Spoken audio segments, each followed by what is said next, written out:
A very good morning to all of you my dear students. कैसे हैं आप लोग? Stay home stay safe. ये हमारी केमिस्ट्री के गाइस चैप्टर सेकंड सॉल्यूशन का पार्ट 4 है गाइस। और इसमें हम कहाँ से कंटिन्यू करेंगे गाइस? राउल्ट्स लॉ से। इससे पहले वाले लेक्चर में गाइस हमने हेनरीज लॉ यानी हेनरी के नियम तक पढ़ लिया था गाइस। अब यहाँ पे हमें कहाँ से कंटिन्यू करना है गाइस? राउल्ट्स लॉ यानी राउल्ट के नियम से। अब ये लॉ क्या होता है गाइस? राउल्ट का लॉ जो इन्होंने बताया क्या होता है guys? In 1886, a French chemist named Sir Francois Marie Raoult है ना गाइस। 1886 में एक फ्रेंच है ना, फ्रेंच के एक साइंटिस्ट थे, क्या नाम था उनका? Sir Francois Marie Raoult. इन्होंने क्या करा? स्टडी करी किसके बारे में? जितने भी कंपोनेंट सॉल्यूशन में प्रेजेंट होते हैं, ठीक है।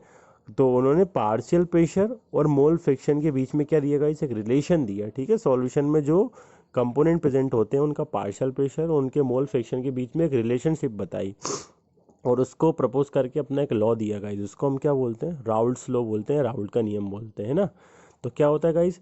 इन 1886 a French chemist name Sir Francois Marie Raoult study about the component present in solution like partial pressure of component and mole fraction of that component and proposed a law which is called Raoult's law. And according to this law, at a definite temperature, the partial pressure of a component present in solution is always directly proportional to its mole fraction. समझ गए guys? 1886 में एक chemist, French chemist यानी रसायनज्ञ जिनका नाम sir Francois Marie Raoult था, इन्होंने विलयन के अंदर जो उपस्थित होते हैं कौन घटक, विलयन के घटक और उनके मोल प्रभाज के बारे में क्या करा? अध्ययन किया और अपना एक नियम दिया, जिसे हम किसका नियम बोलते हैं? राउल्ट का नियम कहते हैं। तो इस नियम के अनुसार क्या होता है?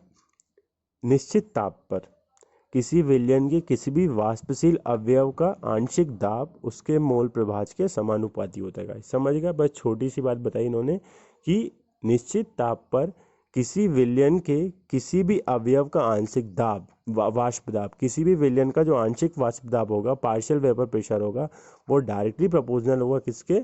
उसके मोल प्रभाज के। मतलब किसी विलयन में उपस्थित अवयव का आंशिक वाष्प दाब उसके मोल प्रभाज के समानुपाती होता है। कहने का मतलब ये है, सॉल्यूशन के अंदर जो भी कंपोनेंट प्रेजेंट हैं उनका प्रेशर अफेक्ट डालता है किसके ऊपर? मोलार फ्रैक्शन के ऊपर। मतलब जो भी हमारे सॉल्यूशन का प्रेशर बनेगा या वेपर प्रेशर बनेगा वो अफेक्टेड होता है, किसकी वजह से अफेक्टेड होता है? मोल फ्रैक्शन की वजह से।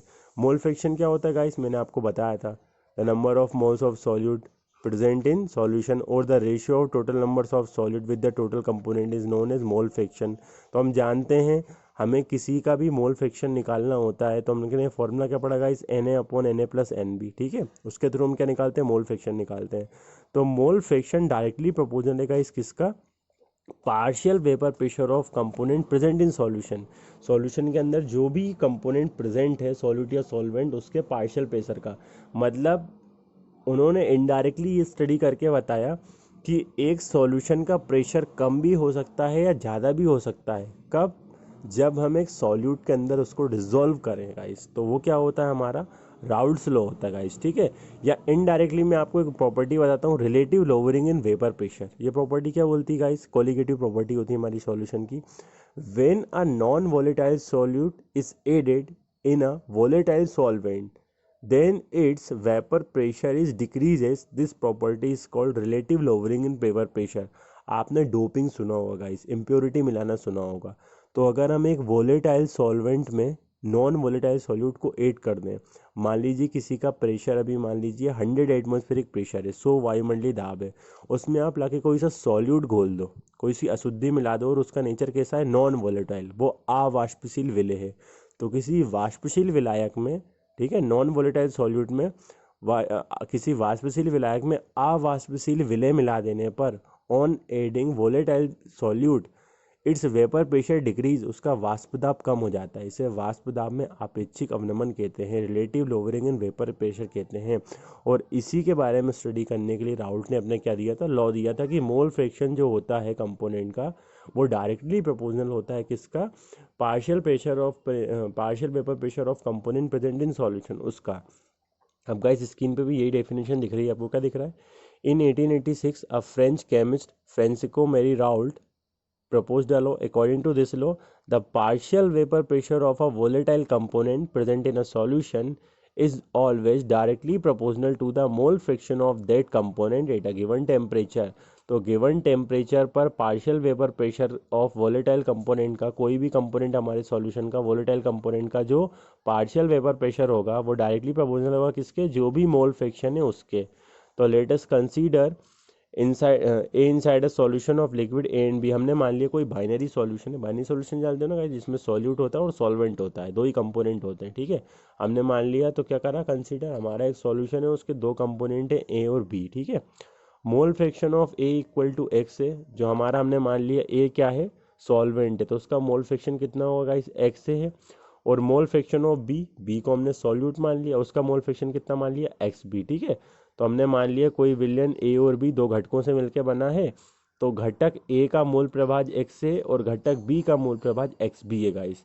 तो पार्शियल वेपर प्रेशर ए का कितना मान लिया हमने, पी ए, और partial vapour pressure of B कितना मान लिया, पी बी. तो ए का आंशिक वाष्प दाब कितना होगा गाइस, पी ए, और बी का आंशिक वाष्प दाब कितना होगा गाइस, पी बी. समझ गए. तो partial vapour pressure of A का आंशिक वाष्प दाब P A, partial vapour pressure of B, B का आंशिक वाष्प दाब कितना होगा, पी बी.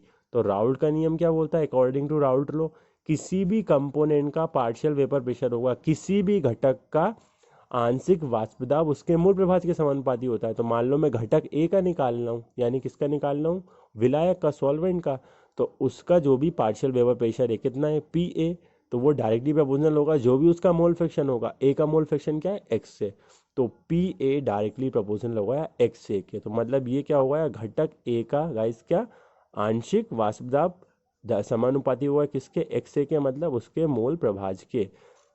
इसी तरीके से गाइस हम पी बी का निकालें, मान लो दूसरे वाले घटक का निकालें, है ना, विलय का निकालें, सॉल्यूट का निकालें, तो उसका जो पार्शियल वेपर प्रेशर हमने कितना माना है, पी बी, वो भी डायरेक्टली प्रोपोर्शनल होगा किसका, जो भी उसका मोल फ्रैक्शन होगा, उसका मोल फ्रैक्शन कितना है, एक्स बी.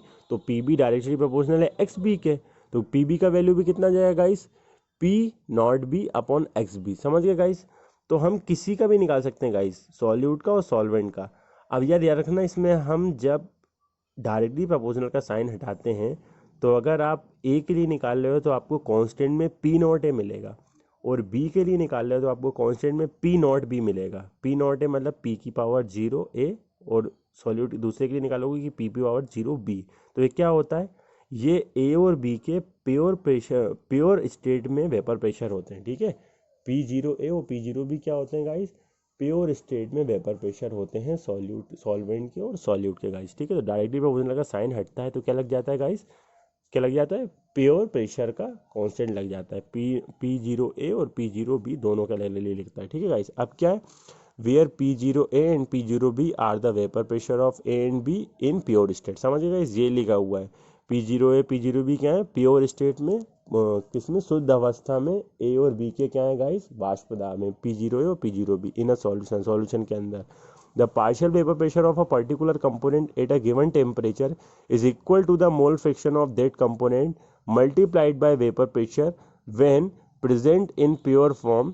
ठीक है, अगर कोई आपका कंपोनेंट प्योर फॉर्म में प्रेजेंट है सॉल्यूशन में, तो इस केस में जो उनका प्योर वेपर प्रेशर होगा वो किसके बराबर होगा गाइस, जो उनका वेपर प्रेशर आएगा. ठीक है, जो उनका पार्शियल वेपर प्रेशर आएगा, तो पार्शियल वेपर प्रेशर की वैल्यू किसके बराबर होगी, प्रोडक्ट के बराबर होगी. किसके प्रोडक्ट के बराबर होगी, प्योर स्टेट में प्रेशर इनटू मोल फ्रैक्शन के. तो मतलब इनडायरेक्टली हमसे ये बोल रहा है कि प्योर स्टेट में अगर आपको पार्शियल वेपर प्रेशर दिया है, और आप वो प्योर स्टेट में अगर आपको क्या दिया है, वेपर प्रेशर दिया है, और आप पार्शियल वेपर प्रेशर निकालना चाहते हो सॉल्यूशन का. ठीक है, तो पार्शियल वेपर प्रेशर निकालने के लिए आपको क्या करना पड़ेगा, जो भी प्योर वेपर प्रेशर है उसका मल्टीप्लाई करना पड़ेगा किससे, उसके मोल फ्रैक्शन से. फॉर एग्जांपल मुझे सॉल्वेंट ए का क्या निकालना है, partial vapour pressure P A निकालना है. तो पी ए निकालने के लिए जो भी उसका प्योर प्रेशर होगा, प्योर वेपर प्रेशर कितना गाइस, P0 है, उसका मल्टीप्लाई कर लिया उसके मोल फ्रैक्शन एक्स ए से.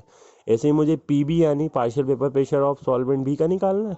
तो जो भी उसका प्योर वेपर प्रेशर है गाइस कितना है, P0 भी, उसका मल्टीप्लाई कर लिया उसके मोल फ्रैक्शन से एक्स बी से. तो पी ए आ गया गाइस, और क्या आ गया, पी बी आ गया. So total pressure of solution, अब हमसे कोई पूछ ले गाइस कि बताओ इस सॉल्यूशन का टोटल प्रेशर क्या होगा, तो उस सॉल्यूशन का टोटल प्रेशर निकालने के लिए हम उसको क्या बोलेंगे गाइस, पी टोटल। तो पी टोटल किसके बराबर होगा, partial vapour pressure of A plus partial pressure vapour pressure of B के, है ना। तो P total, total pressure of solution equal to partial vapour pressure of A plus partial vapour pressure of B. तो दोनों को plus कर लेंगे guys. तो टोटल प्रेशर ऑफ सॉल्यूशन या total vapour pressure of solution equal to P ए की value guys क्या मिली है, P zero A into X है, और पी बी की वैल्यू क्या मिली है guys, P zero B X B. तो टोटल प्रेशर ऑफ सॉल्यूशन क्या जाएगा, P zero A X A plus P zero B X B. तो ये क्या हुआ गाइस, ये हुआ है टोटल प्रेशर सॉल्यूशन का, जो हमने राउल्ट के लॉ के थ्रू निकाल लिया, समझ गए गाइस।